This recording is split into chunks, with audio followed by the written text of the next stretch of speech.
Assalamualaikum warahmatullahi wabarakatuh. Perkenalkan saya Nabila Salsabila dengan NIM 22 10 10 3028. Di sini saya akan menjawab UAS dalam bentuk video. Yang pertama, jelaskan apa itu asas equality before the law dan asas precaution of immunities serta berikan contoh masing-masingnya. Pertama, asas equality before the law merupakan asas kesetaraan di hadapan hukum dan asas precaution of immunities merupakan asas praduga tak bersalah. Kedua asas ini merupakan dua prinsip fundamental dalam sistem hukum yang memastikan keadilan dan perlindungan hak individu. Pertama, asas kesetaraan dalam hukum merupakan prinsip yang menyatakan bahwa semua orang memiliki hak yang sama di depan hukum tanpa diskriminasi. Ini berarti setiap individu terlepas dari latar belakang, status sosial, kekayaan, jenis kelamin ataupun ras harus diperlakukan sama oleh sistem hukum. Tidak boleh ada perlakuan istimewa ataupun pengecualian dalam penerapan hukum. Contohnya seorang pengusaha dan seorang pekerja serabutan, keduanya sama dalam hukum tanpa memandang latar belakang atau background mereka, termasuk akses pengacara dan hak untuk mengajukan bukti dan saksi. Selanjutnya, asas praduga tak bersalah. Prinsip yang menyatakan bahwa seorang dianggap tidak bersalah sampai terbukti bersalah di pengadilan. Ini berarti bahwa beban pembuktian ada pada pihak penuntut untuk membuktikan bahwa terdakwa bersalah dan terdakwa wajib membuktikan dirinya tidak bersalah. Prinsip ini melindungi hak-hak terdakwa dan mencegah hukuman yang tidak adil. Contohnya, dalam sebuah kasus pidana, seorang individu dituduh mencuri. Selama proses pengadilan berlangsung, individu tersebut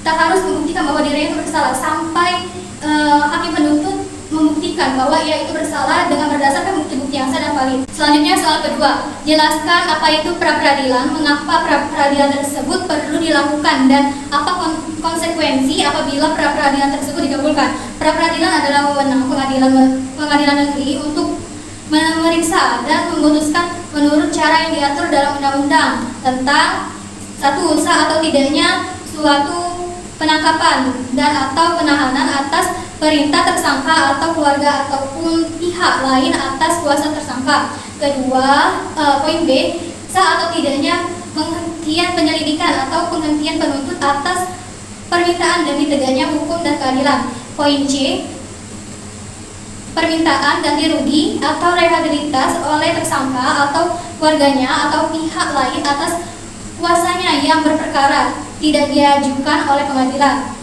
Selanjutnya, mengapa pra-peradilan perlu dilakukan? Karena untuk menjaga hak asasi tersangka, mengawasi tindakan aparat penegak hukum, mencegah penyalahgunaan kekuasaan. Melalui pra-peradilan tersebut, tersangka memiliki alat untuk mengajukan keberatan terhadap tindakan yang dianggap tidak sah atau sewenang-wenang, sehingga keadilan dan akuntabilitas dalam proses hukum dapat terjaga. Jika pra-peradilan terkabul, tindakan yang tidak sah harus dibatalkan dan hak-hak tersangka harus dipulihkan, yang juga berkontribusi pada peningkatan integritas sistem peradilan secara keseluruhan. Selanjutnya, soal ketiga, jelaskan apa itu proses penuntutan, apa saja kewenangan yang dimiliki oleh jaksa, dan apa itu deponering.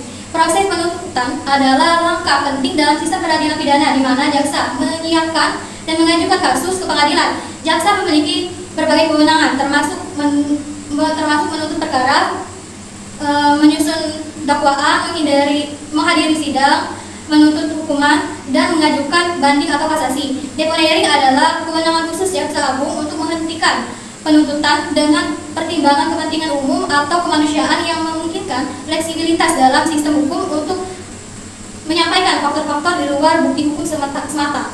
Selanjutnya, jelaskan apa perbedaan rule of law dan res stat. Rule of law dan res stat adalah dua konsep yang sering digunakan untuk menggambarkan prinsip-prinsip hukum dan pemerintahan yang baik. Namun mereka berasal dari tradisi hukum yang berbeda dan memiliki beberapa perbedaan dalam penegakan dan pengertian. Pertama, rule of law. Rule of law ini merupakan berasal dari Inggris. Menurut definisinya, rule of law ini mengacu pada prinsip-prinsip bahwa semua individu, lembaga, instansi, termasuk negara itu sendiri harus tunduk kepada hukum yang adil dan ditegakkan secara konsisten. Prinsip utamanya yaitu pertama, supremasi hukumnya.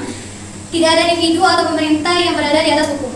Yang kedua, permasalahan di hadapan hukum, yaitu semua orang harus diperlakukan sama oleh hukum. Yang ketiga, kapasitas hukum. Hukum harus jelas, diketahui dan dipatuhi oleh semua pihak. Yang ketiga, independensi peradilan. Peradilan harus bebas dari intervensi politik atau pengaruh lainnya. Selanjutnya yaitu Rechtsstaat, merupakan berasal dari Jerman.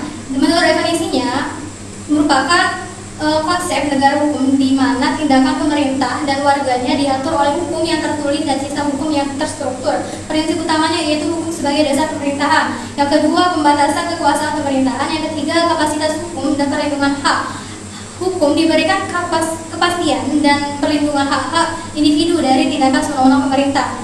Contoh dari rule of law itu merupakan negara-negara seperti Inggris, Amerika Serikat. Rule of law diterapkan untuk memastikan bahwa pemerintahan tidak dapat bertindak sewenang-wenang dan harus mengikuti prosedur hukum yang ada. Selanjutnya contoh dari Rechtsstaat merupakan contohnya di negara-negara seperti Jerman dan Belanda. Konsep Rechtsstaat ini diterapkan dengan menegakkan pada keberadaan undang-undang yang jelas, pengawasan hukum terhadap tindakan pemerintah dan perlindungan hak-hak individu. Selanjutnya soal kelima, yaitu jelaskan apa peran advokat dalam perkara pidana dan apa itu Miranda Law dan apakah KUHP telah mengadopsi Miranda Law itu. Peran advokat dalam perkara pidana sangat penting karena mereka berfungsi sebagai pembela hukum yang melindungi hak terdakwa dan memastikan bahwa proses hukum berjalan secara adil. Beberapa peran advokat dalam perkara pidana meliputi: yang pertama, merepresentasikan terdakwa di pengadilan dan memberikan pembelaan hukum yang efektif. Yang kedua, membantu terdakwa dalam memahami hak-hak mereka, termasuk hak untuk diam dan hak untuk mendapatkan bantuan hukum. Yang ketiga, penyelidikan bukti-bukti yang diajukan oleh pihak penuntut untuk memastikan keabsahan dan keandalannya. Yang keempat, memberikan nasihat hukum kepada terdakwa sepanjang proses hukum, termasuk mengenai strategi pembelaan yang tepat. Miranda Law adalah serangkaian hal yang harus diberitahukan oleh polisi kepada seorang tersangka pada saat penangkapan di Amerika Serikat. Miranda Law berasal dari putusan MA Amerika Serikat dalam kasus Miranda v. Arizona pada tahun 1966. Hak ini dikenal sebagai Miranda Right dan biasanya dinyatakan sebagai berikut.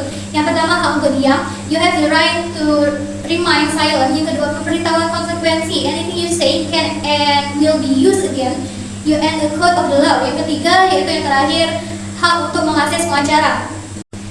Yang pertama, hak untuk diam, pasal 52 KUHP. Yang kedua, hak untuk mendapatkan penasihat hukum, pasal 54 KUHP. Dan yang ketiga, pemberitahuan hak kepada tersangka, yaitu pada pasal 56 KUHP. Sekian dari saya. Apabila ada kata perbuatan yang salah, saya mohon maaf. Pada Allah saya mohon ampun. Wabillahi taufiq wal hidayah. Wassalamualaikum warahmatullahi wabarakatuh.